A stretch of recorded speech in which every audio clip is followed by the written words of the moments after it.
majority of reports I'd received from people were of well-known animals. Yeah, yeah. And I also recorded the name and the locality of every caller, often just their first names, because that's, we're just talking live on radio. And most people didn't really want to have their full details out there? Or? Well, I know they often usually didn't matter. No, that was okay. Yep. But if it was a particularly interesting report, it could be of anything, or that somebody wanted more information, and I mean this doesn't, not just on unknown animals, but on well-known animals, then I'd have a chat with them on the phone afterwards. I said, look, stay on the line. Yep. And as soon as the radio show finishes, we'll talk. This was all at the radio station in Lismore. Yep.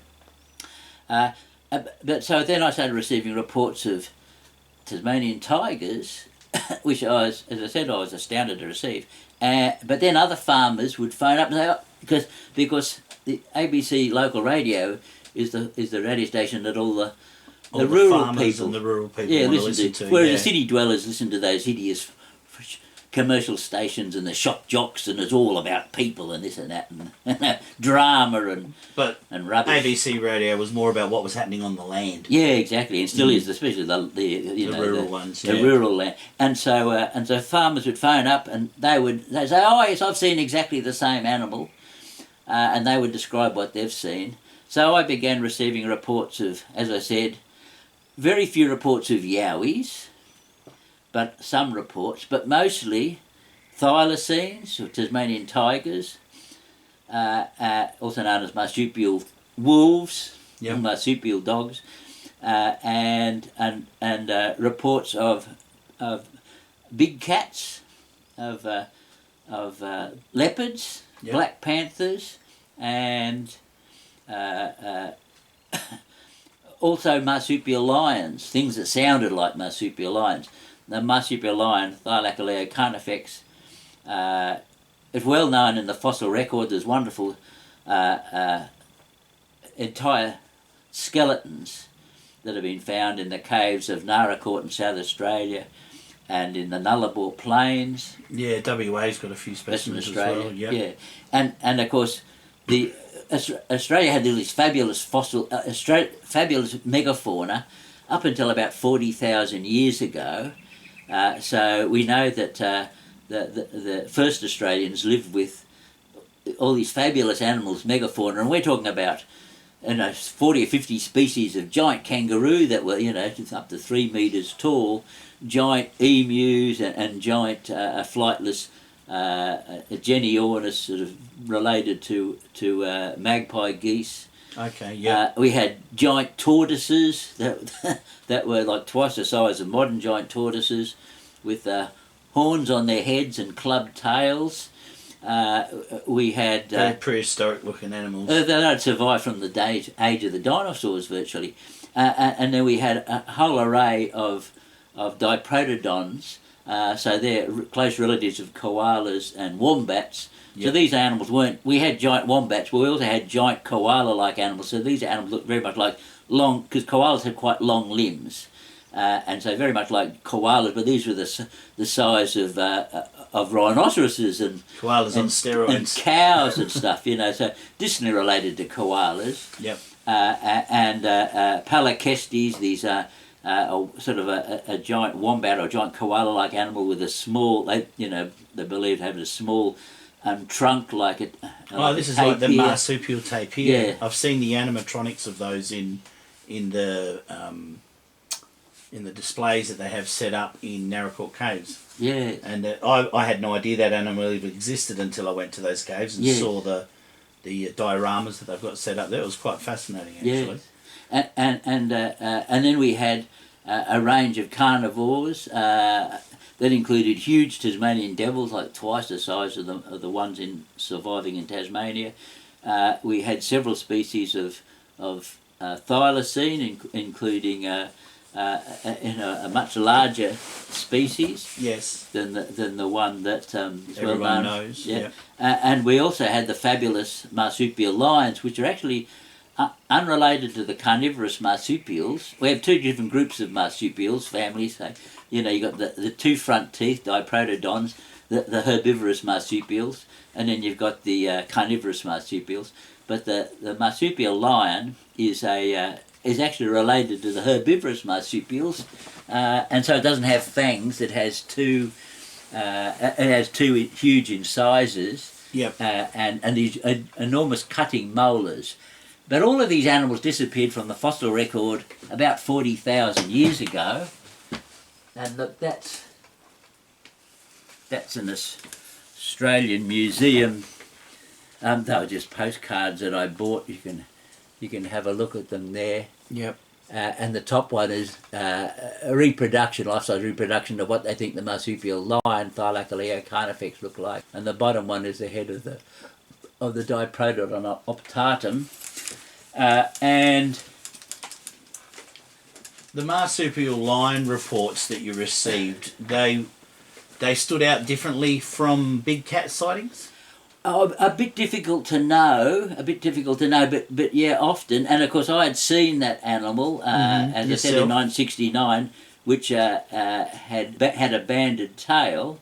And I think you mentioned something about the head as well being really unusual. Yeah, he had a really big mastiff-like head, and so quite a broad face. Yeah, if I've got a wonderful illustration of it in here, if I can find it.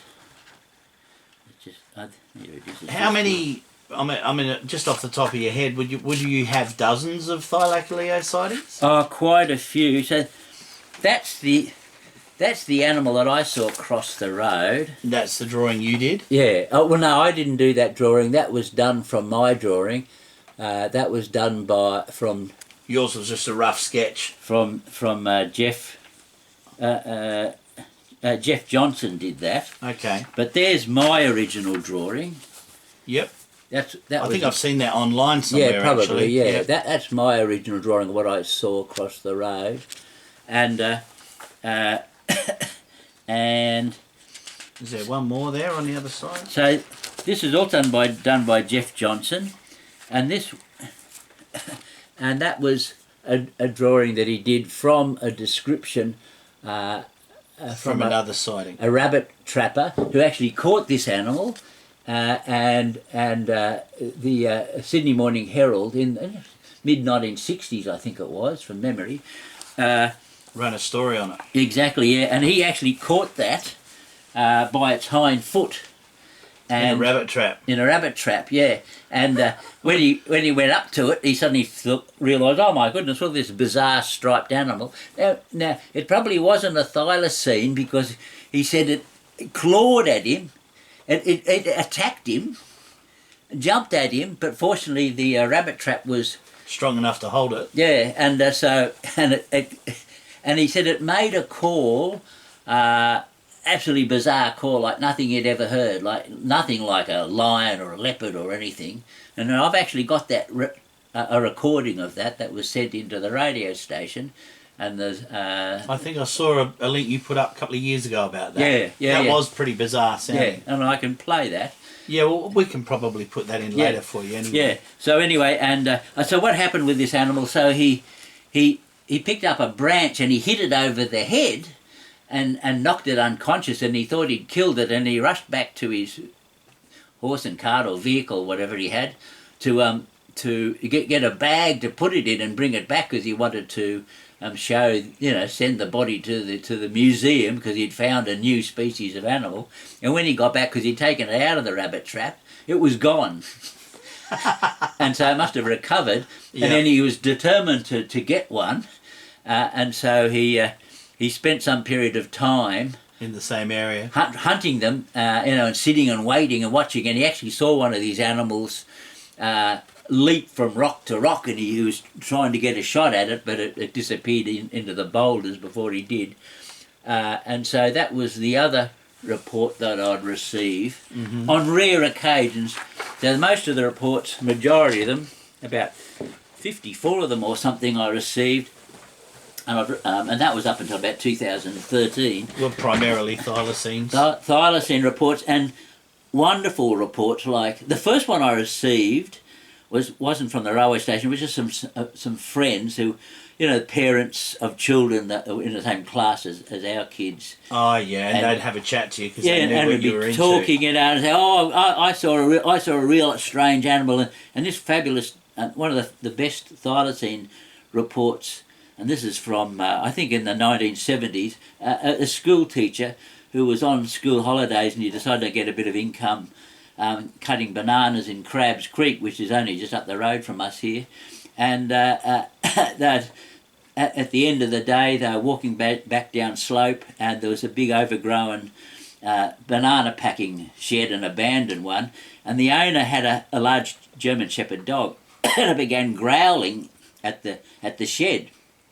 And the owner said, "Oh, it must be a feral cat in there or something." So he yelled at the dog, "Sick him, get him, get him." And the dog went into the shed and then came reversing back out. And there was 3 or 4 workers, as well as the owner, standing there. And they couldn't believe what came out of the shed. It was an animal as big as the German Shepherd dog. And it had stripes on its back. And it had a long, stiff tail. And it opened up its jaws... In a big way. In a huge way that was twice the size of the dog's jaws. And it made these really bizarre sounds. It was nothing like a coughing, barking, sort of weird sound. It was nothing like a dog or a cat or anything. And they just couldn't believe this animal. And it was aggressive, like it was driving the German Shepherd dog back out of its den. And so anyway, the owner yelled out, he picked up a rock. He said, "It's a monster, it's a monster." And he threw a rock at it, and it turned and it noticed that there were people there, and it just ran straight up the slope, and they all ran after it with the farmer saying, "Kill it, kill it, kill it," to the dog. And they all chased it into a big hollow log, and they're all looking at it. And then the farmer said, "Oh, I can't have a monster living on the property. I'll have to shoot that, and so tomorrow I'm going to bring my gun up and shoot it."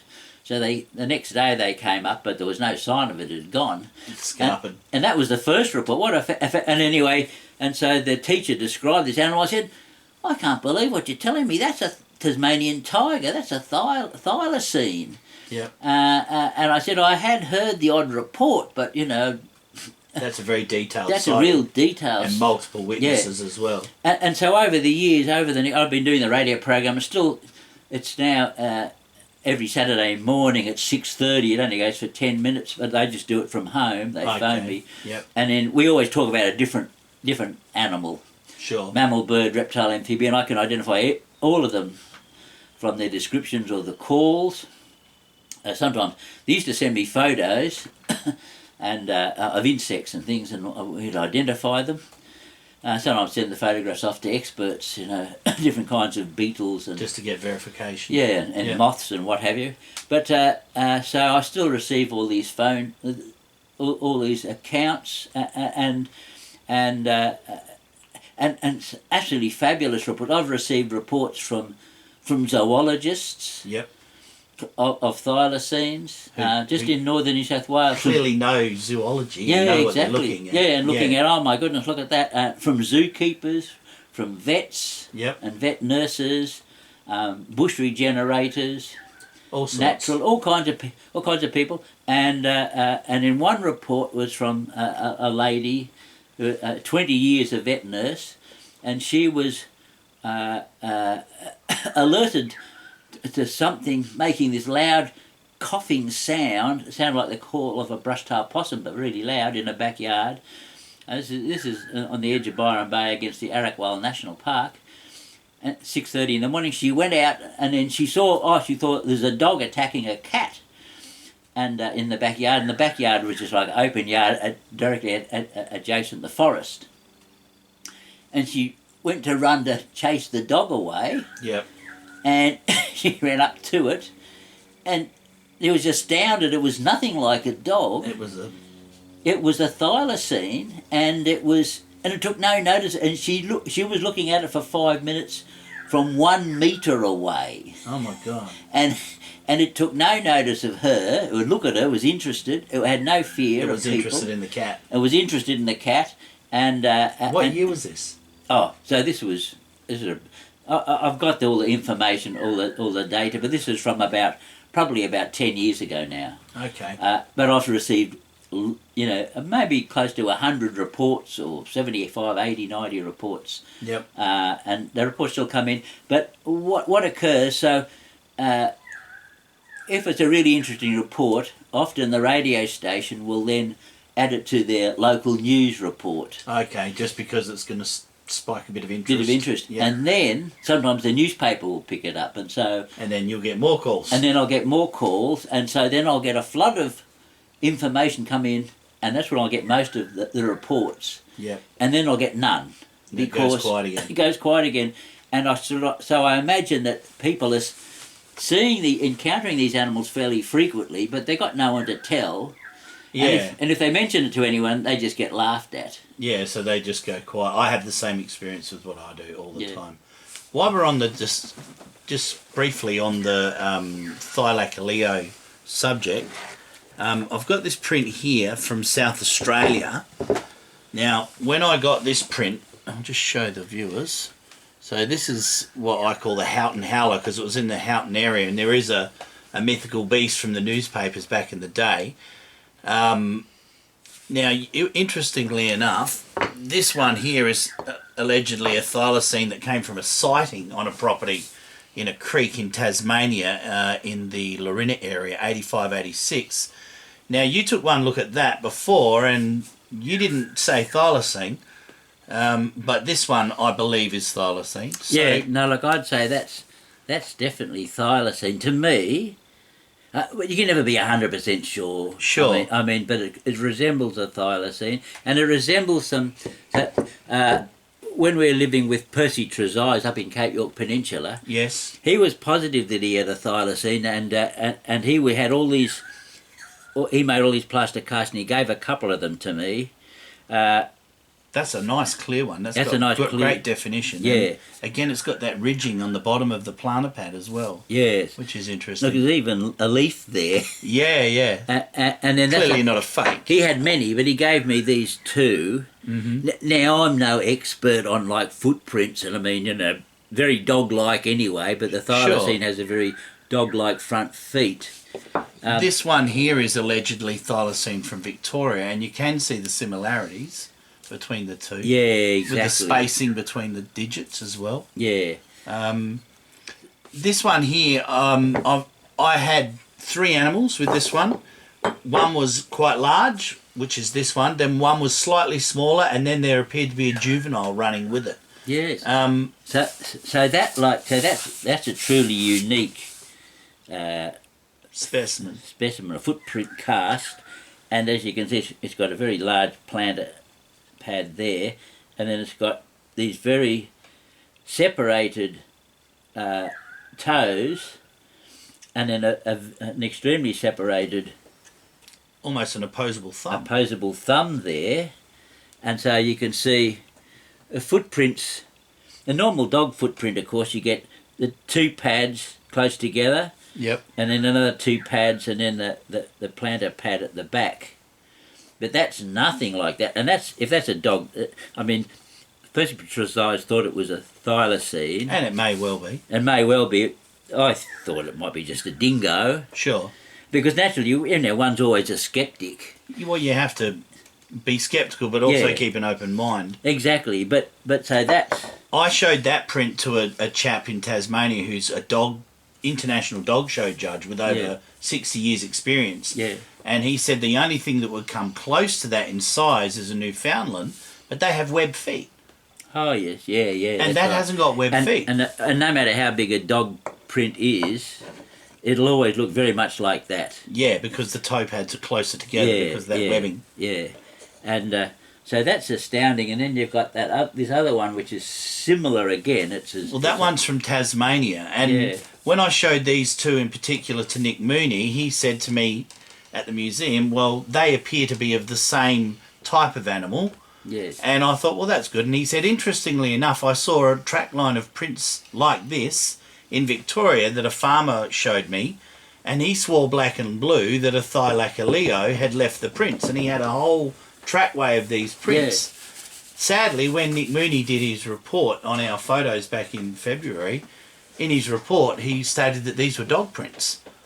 So what he said to me in person and what he put in the report were two very different things. Yeah, and I guess they've got to say that it's dog prints, because the reality is the only evidence we've got of thylacoleo is skeletons, fossilised skeletons found in caves. Because we haven't got a fresh carcass. And they've been accurately dated at 40,000 years. But as I always point out, if you have a fossil of anything, that doesn't mean that fossil must be the last one that exists. In fact, that thing unbelievably unlikely. Yeah. And the animals may have survived for thousands of years, long after that fossil was put down. Yeah. Yeah. And remember, most fossils are formed from animals that fall into water and drop to the bottom, and are then covered by sediment almost immediately after. Yep. So, there's been a volcanic eruption, so there's volcanic ash has been laid down onto the animal. It can be in fresh water or marine water, it doesn't matter. Or there's been a flash flood and a lot of mud's washed on. And that's the more ancient animals, like that's normal for dinosaurs and the whole array of prehistoric animals back to the beginning of life. And then more recent animals, of course, are wonderful skeletons found inside caves. Yeah, where they've perished in a cave. And of course, some of the best fossils in Australia come from Riversley in northwestern Queensland, under the Gulf of Carpentaria, and they date from about, I think, 5 million to 45 million or something like that years of age, and they were all from animals in rainforest that fell into a limestone pools of water and were covered by material, sediment or whatever. For a fossil to be formed, there could be very little in the way of microbes that are going to digest the bones. Yeah, okay. So it's almost a totally deoxygenated environment. Yeah. And then the animal, and then the bones are retrieved, and you have to use acid to clean them up. A lot of work. A lot of work. Have you done much work with fossil dicks? No, I've never had anything to do with them. No. Okay. Is there a reason for that? It'd be a fascinating thing to do, but it's you're more focused on the now. Yeah, well, that's right. I mean, I live in this particular area, and I don't have the and I've always had children to raise and family to raise, and basically you've got to have. Because to do that, you've got to be a volunteer, and you've got to have the money to be able to afford to fly to remote localities and what have you. Stay there for months on end. Stay there for months on end. Yeah. Fair enough. And it's fascinating. But I've got all the books. You've got an amazing array of books. Like I can just show you. You can start your own library with your collection. Australian fossils, prehistoric fauna. Yeah. Yep. And this is one of the best prehistoric mammals of Australia and New Guinea, yeah. Awesome. By John Long and Michael Archer. Oh, is that Tim Flannery? Nimbacus? Yeah, I think it is. Susanna Hand. Yep. And how do you? I mean, I like to see. There's Thylacoleo carnifex. Oh yeah. Oh, no, is it? No, hang on. That's Thylacinus potens. Is that potens, that one? I haven't got my glasses on. That's Wackaleo. Oh, Wackaleo. Okay. Wackaleo, yeah. That's the skull of that's the skull of a hairy-nosed wombat. But see, there's the skeleton of Thylacoleo carnifex. So that's in excellent condition. That one. See, have a look at that. Bring that in close up there. And I'll show you a great illustration. And so you'd have to look at those clawed phalanges, but they do resemble that. And they do. And there it is there. And there it is there. This is a fabulous book, came out many years ago. Cattymacara, Extinct Vertebrates of Australia by P.V. Rich, G.F. Van Tetz and F. Knight, who did all the paintings.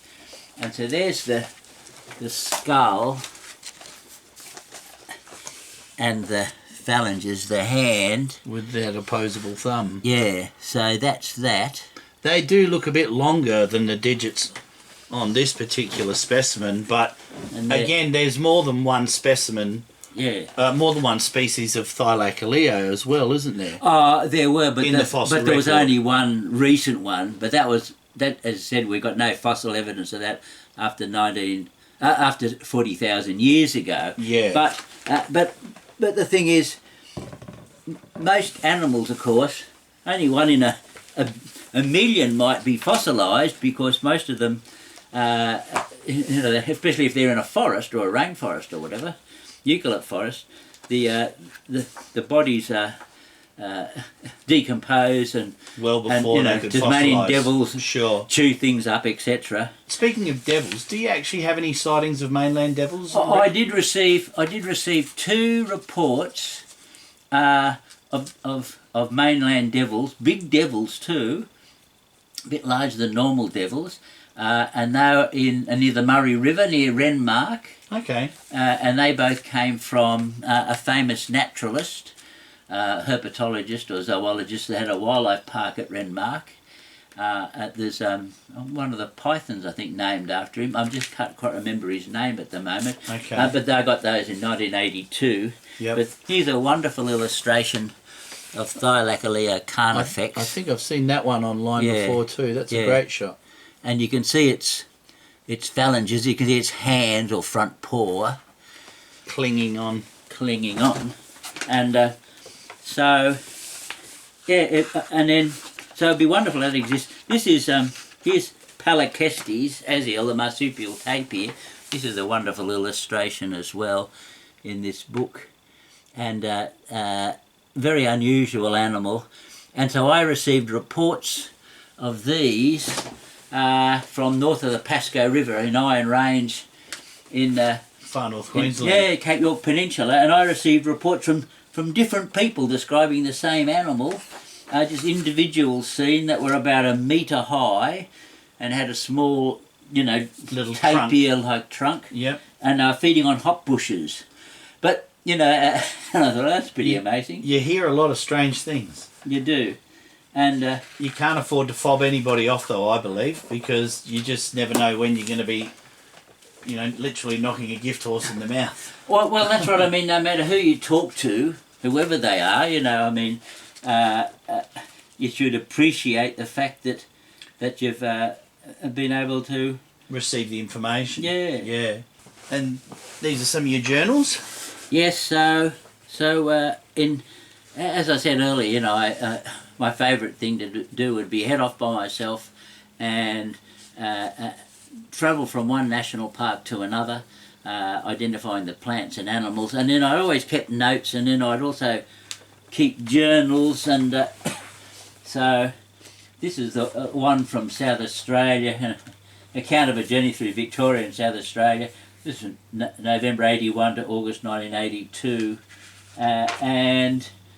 so this is all my wildlife observations. They're just like a diary, and I thought I'd like to do this. I got the same thing I did in New Guinea. They're probably nice journals, like they used to do in the old days. Yeah. And then so here's my I had all kinds of wonderful things to happen while I went down into the Grampians and the town of Hamilton, particularly to see the eastern barred bandicoot, highly endangered bandicoot. That was in the wrecking yard. That's right, yeah, Wow. in the garbage Were tip. they still there? Yeah, so I went and saw them, I took photographs, and I talked to the locals, and I talked to the local newspaper, just trying to drum up support to protect them, because these were the last ones left on Earth. On the mainland. And on the mainland, and nothing was being done. Absolutely attractive, beautiful animals. And I discovered that some of the local residents were feeding them just with sources of meat and what have you. So I suggested to the council that they set up a little tourist attraction and have a little hide and a feeding station, and people could come down and watch these beautiful little animals, because you could look at them right there, like the most colourful, beautiful, the delicate animals, Yeah. about the size of a small rabbit, and long nose, like a bilby, related to bilbies, tall ears and white stripes on the back.